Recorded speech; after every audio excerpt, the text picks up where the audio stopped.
Hello friends, हम आज start करते हैं रैंक कोएफिशिएंट ऑफ कोरिलेशन निकालने के लिए। ऐसी रैंक कोएफिशिएंट ऑफ कोरिलेशन निकालेंगे जिसमें रिपीटेशंस हो। अब उस केस में हम कैसे बनाएंगे वो हम स्टार्ट करेंगे आपको क्वेश्चंस बनाने के लिए। यहाँ पे आपके पास क्वेश्चन दिया हुआ है, compute the coefficient of rank correlation between economics marks and stat marks in a given data.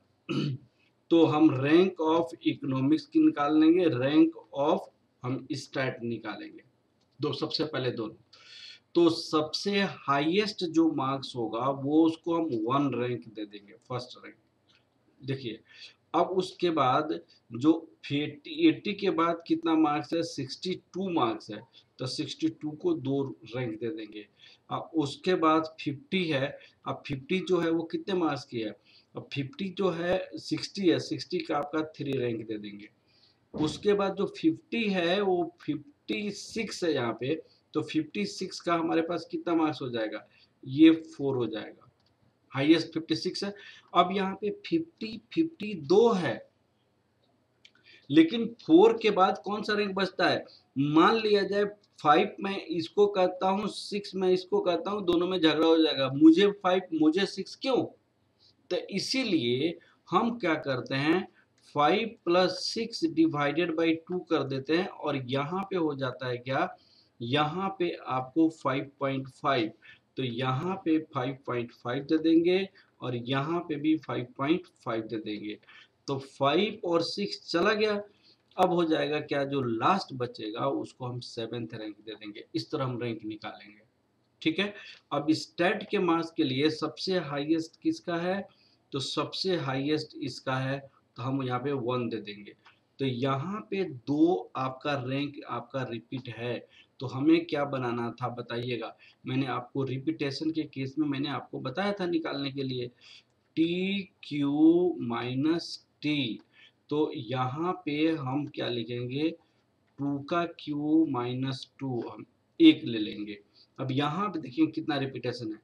अब 90 के बाद यहाँ पे 75 है, अब वो 75 2 है, तो यहाँ पे क्या रैंक बन जाएगा, 2 + 3 डिवाइडेड बाई 2, क्योंकि इसका 2 रख दीजिए, इसका 3 रख दीजिए, चाहे इसका 3 रख दीजिए, इसका 2 रख दीजिए, तो 2 और 3 को हम डिवाइड करके निकालेंगे 2.5, तो यहाँ पे 2.5 हो जाएगा, और यहाँ पे 2.5 हो जाएगा।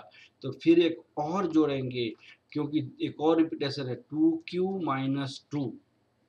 उसके बाद 75 के बाद क्या आ जाता है, 65, 65 1 2 3, तो 3 रैंक तो ऑलरेडी चला गया है, तो क्या हो जाएगा इस केस में, 4 + 5 + 6, तो ये हो जाएगा आपको डिवाइडेड बाई 3। 3 रैंक आपका सेम आ गया, तो आपका 4 5 6, तो that equal to 15 divided by 3, that equal to 5। तो 65 है, उसमें 5 5 और यहाँ पे 5 देंगे, तो यहाँ पे एक और ऐड करेंगे, एक और रैंक रिपीट हो गया, दैट इक्वल टू 3 का 3 माइनस 3 की पावर इतना। अब यहाँ पे जो कितना रैंक, 4 5 6 तक रैंक चला गया, इसके बाद जो आएगा वो 7th होगा, तो ये 5th वाला यहाँ पे क्या हो जाएगा, 7th रैंक हो जाएगा। अब हम क्या करेंगे, यहाँ पे डी निकालेंगे, D means R E minus R S, फिर डी स्क्वायर करेंगे।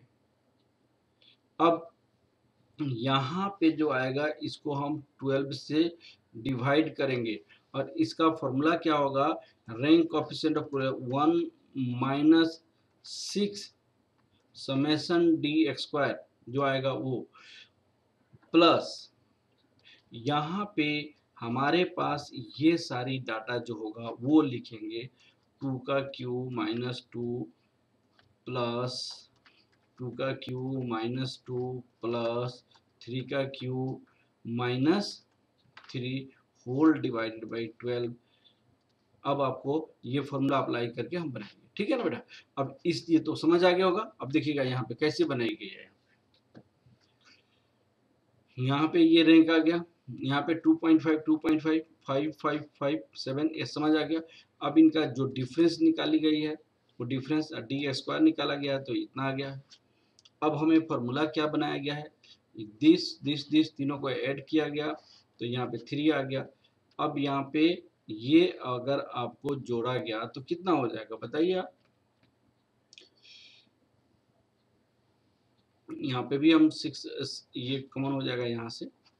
तो अब हम जोड़ेंगे तो कितना आपका आंसर आ जाएगा, यहाँ पे आपको टोटल नंबर ऑफ ऑब्जर्वेशन ये 44 हो गया प्लस 3 हो गया और ये this is the coefficient of correlation. हमारे पास फॉर्मूला होता है 1 minus 6 summation D X square, ये भी समेशन होता है, रिपीट जितना भी होता है, T Q minus T whole divided by यहाँ पे 12 हो जाता है और होल डिवाइडेड बाई ये एन एक्स स्क्वायर माइनस 1, इसके बेसिस पे फॉर्मूला से बना 0.15 आ गया। ठीक है ना।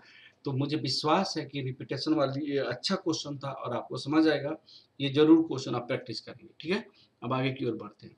इन्होंने क्या लिखा हुआ है, for a group of 8 students the sum of x square of the rank of the mathematics and stats n equal to 8 आ गया, sum of x square of this mathematics and stat is found to be 50, ये 50 है।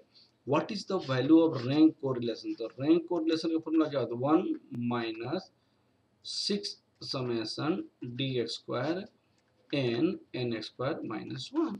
तो यहाँ पे 1 minus 6, यहाँ पे 50 दिया हुआ है, 8 एक्स स्क्वायर माइनस 1, ये जो आएगा सो आंसर हो जाएगा। यहाँ पे देखिए आप, ठीक है। अब आप देखिए यहाँ पे मिसिंग डाटा दिया हुआ है शायद, for a town the coefficient of rank correlation between the living below the poverty line increase the population is this.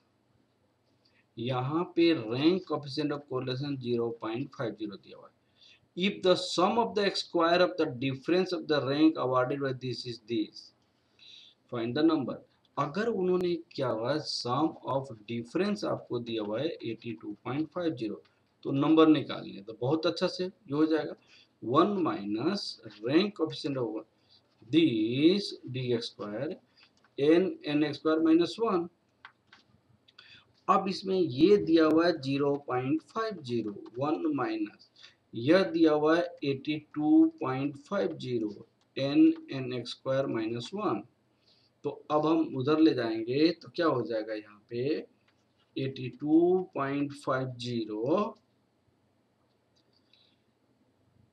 यहाँ पे ये उस साइड में जाएगा 82.50 N X square minus 1 minus 0.50 that equal to 0.50। तो ये हो जाएगा N X square minus 1 82.50 divided by 0.50।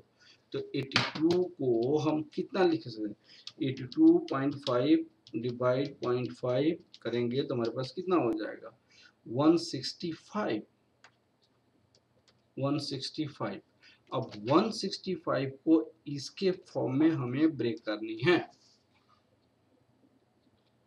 तो 165 का मल्टीपल में क्या आ जाएगा उसको देखना पड़ेगा हमें। 165 किस किस दो चीजों से मल्टीप्लाई होता है, तो यहाँ पे 13 165 डिवाइड 13 करेंगे, ये नहीं होगा। अब इसको ब्रेक कैसे किया गया, यहाँ आपको इंटू 6 भी है ना, यहाँ पे ये 6 वाली छोड़ दिया मैंने, यहाँ पे देखो आप इंटू 6 भी है ना, यहाँ पे इंटू 6 भी है यहाँ पे, तो इंटू 6 तो 165 इंटू 6 तो 990। अब ये बहुत आसान हो गया। अब देखिए 990 कैसे आता है वो देखना है आप। यहाँ पे 10 और 10 का एक स्क्वायर -1, ये कितना हो जाएगा 10 इंटू 100 -1, 10 इंटू 99 990।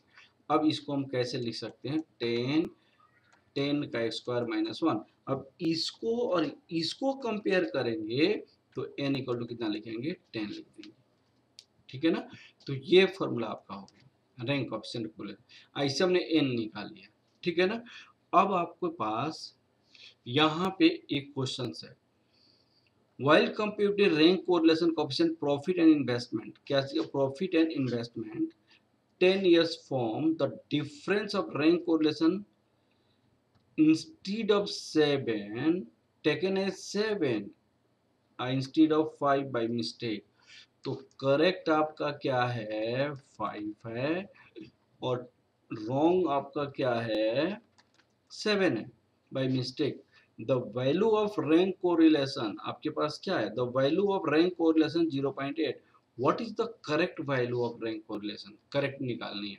तो हमारे पास रैंक कोरिलेशन का 1 minus 6 D X square divided by N X square minus 1।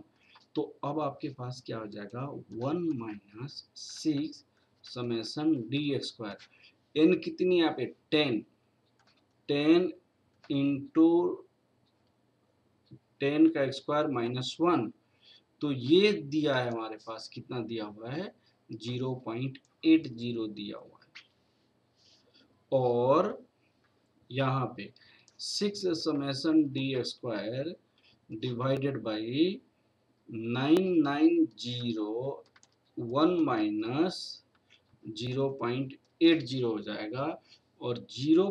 कितना हो जाएगा 20 और समेसन डी स्क्वायर हम गलत निकाल रहे हैं, पहले डी स्क्वायर निकाल रहे हैं, पहले डी स्क्वायर कितना था summation D square 0.20990 divided by 6। तो कितना आ जाएगा यहाँ पे 0 इंटू 0.2 डिवाइड 6, ये 33 हो जाएगा। तो ये करेक्ट क्या होगा समेसन डी स्क्वायर जो 33 होगा, समेसन डी स्क्वायर 33 था माइनस जो रॉन्ग था वो उसको, तो 7 का स्क्वायर प्लस जो करेक्ट था उसको। तो क्या करेंगे 33 माइनस 49 प्लस 25, तो ये हो जाएगा 9। तो करेक्ट आपका ये फॉर्मूला क्या हो जाएगा, करेक्ट कितना हो जाएगा 49। तो 33 minus 49 plus 25 that equal to 9। तो 1 minus 6 into 9 divided by 10 into 10 square minus 1। तो इंटू 6 डिवाइड 990